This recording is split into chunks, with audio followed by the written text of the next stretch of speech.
Hello दोस्तों, आपके अपने यूट्यूब चैनल एग्जाम फास्ट में स्वागत है। मैं संदीप सर। चलिए हम लोग आज आते हैं संविधान के प्रैक्टिस सेशन को देखते हैं, जो कि प्रतियोगी परीक्षाओं के लिए यह सब्जेक्ट काफ़ी महत्वपूर्ण है। आप किसी भी परीक्षा में देते हैं, यहाँ से 5-6 क्वेश्चन हमेशा पूछे जाते हैं, और जो कि आपको प्रैक्टिस सेशन से भी इसे कंप्लीट किया जा सकता है। तो चलिए हम लोग आते हैं, यहाँ पर देखते हैं भारत के नियंत्रण महालेखा परीक्षक की नियुक्ति कितने वर्षों के लिए की जाती है। याद रखिएगा, यहाँ पर नियंत्रण महालेखा परीक्षक की नियुक्ति की बात कर रहा है, तो यहाँ से क्वेश्चन दे सकता है कि नियंत्रण महालेखा परीक्षक की जो नियुक्ति है वो कितने वर्षों के लिए की जाती है। 2 वर्ष, 4 वर्ष, 6 वर्ष और 5 वर्ष। तो पहले हमको ये समझना है कि नियंत्रण महालेखा परीक्षक जो होता है, इसे हम लोग CAG कहते हैं।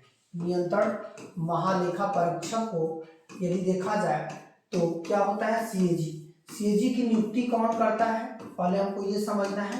CAG की जो नियुक्ति होती है, ये अनुच्छेद 148 के तहत ये कौन करता है, राष्ट्रपति करता है। CAG की नियुक्ति राष्ट्रपति कितने वर्ष के लिए करता है, तो ये हो जाता है 6 वर्ष के लिए। तो यहाँ पर सही आंसर क्या हो जाएगा, 6 वर्ष हो जाएगा।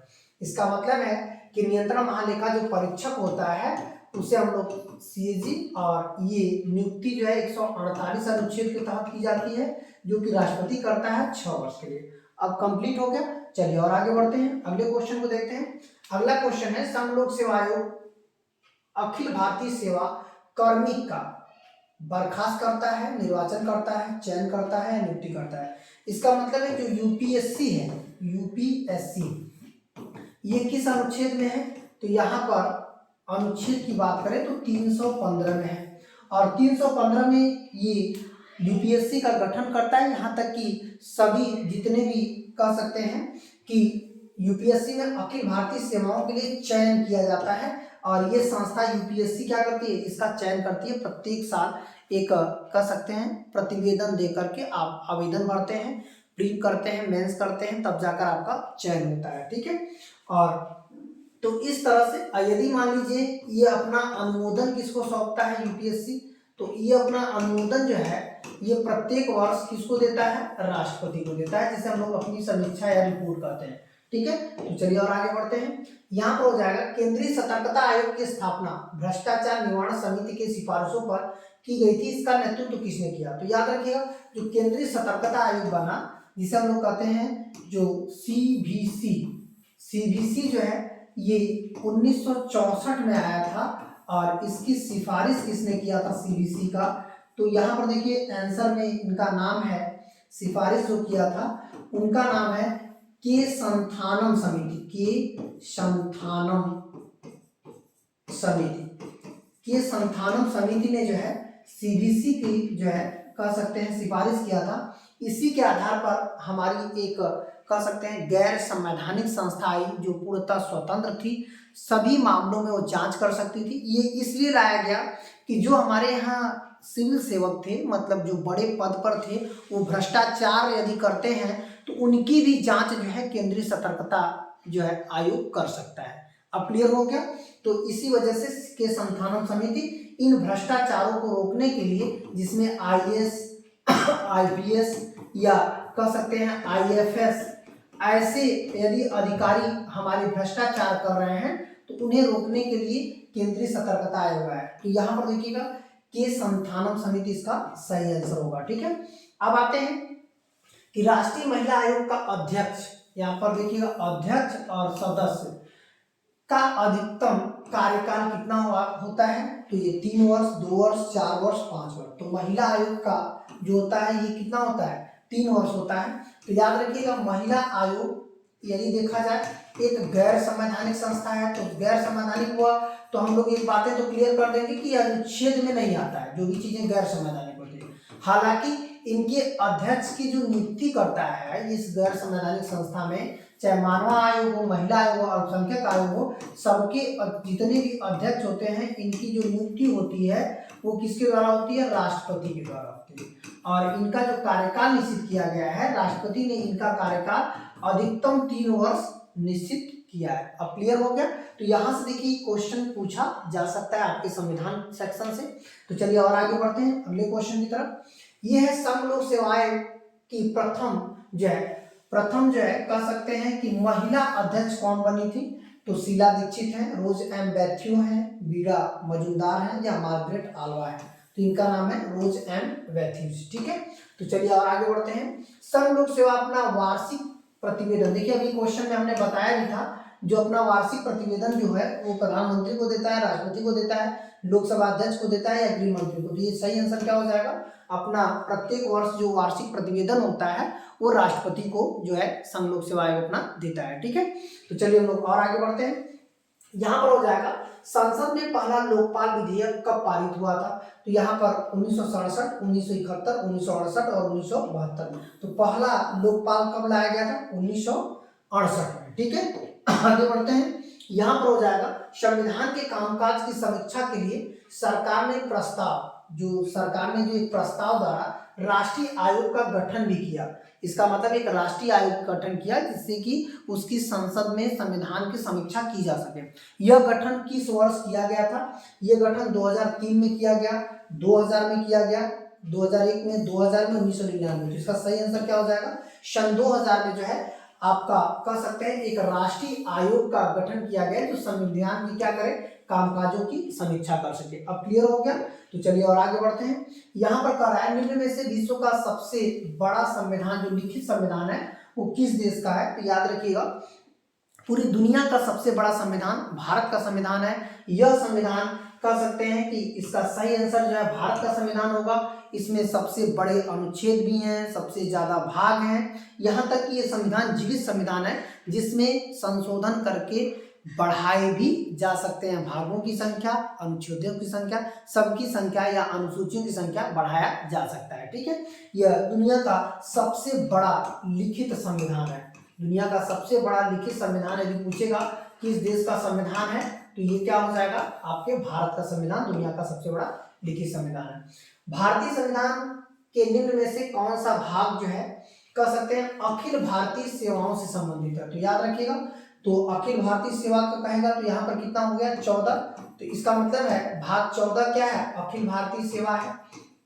अखिल भारतीय सेवा मतलब इसी में आप देखेंगे कि जितने भी IAS IPS या स्टेट पीसीएस जो होती हैं इसी में आपका नियुक्ति की जाती है। जो भाग 7 है, देखिए 5 2 7 हो गया, इसे निरसित कर दिया गया मतलब संविधान से हटा दिया गया है।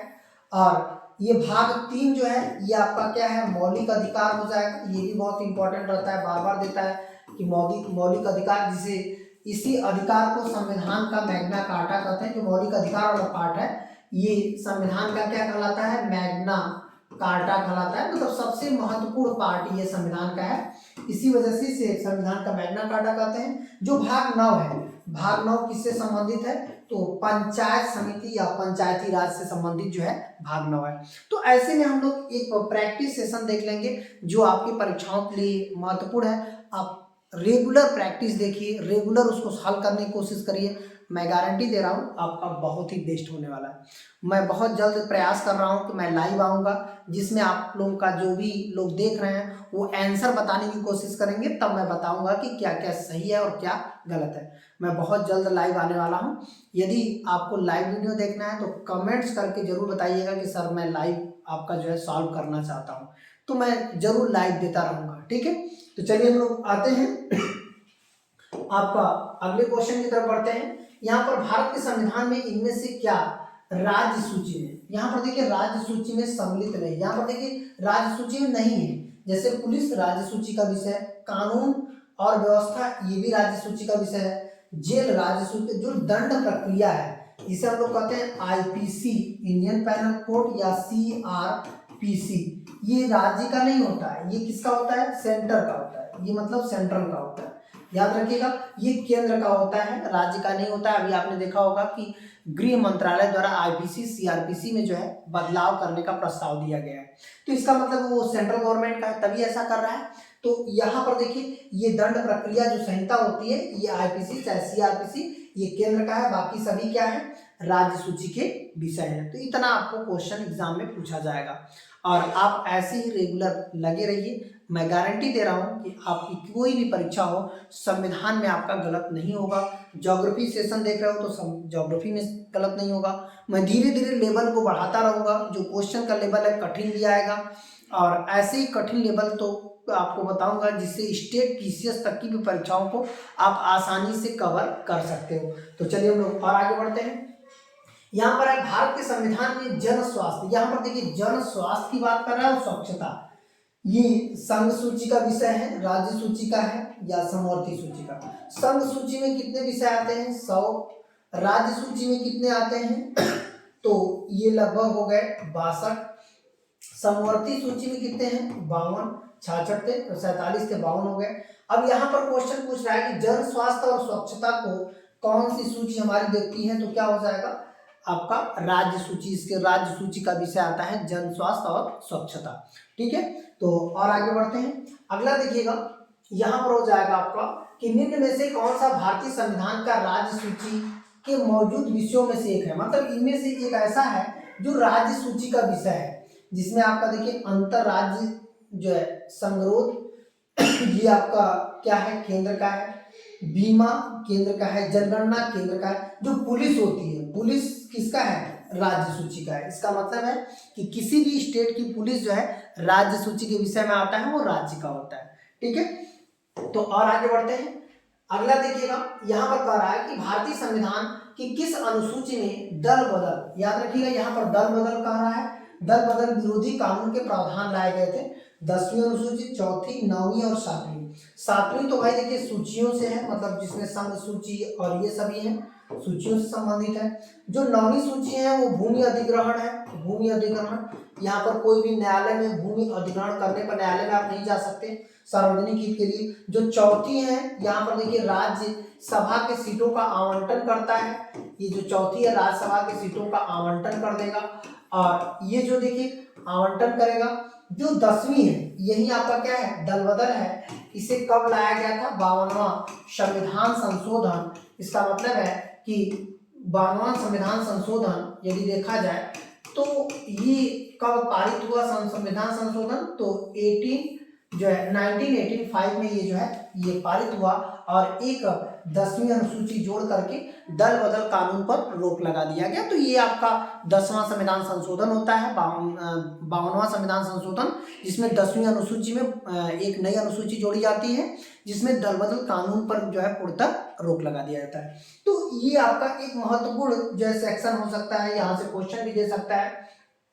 अब देखिए भारत के संविधान में कौन सा अनुच्छेद व्यक्तिगत संपत्ति के लिए सुरक्षा प्रदान करता है?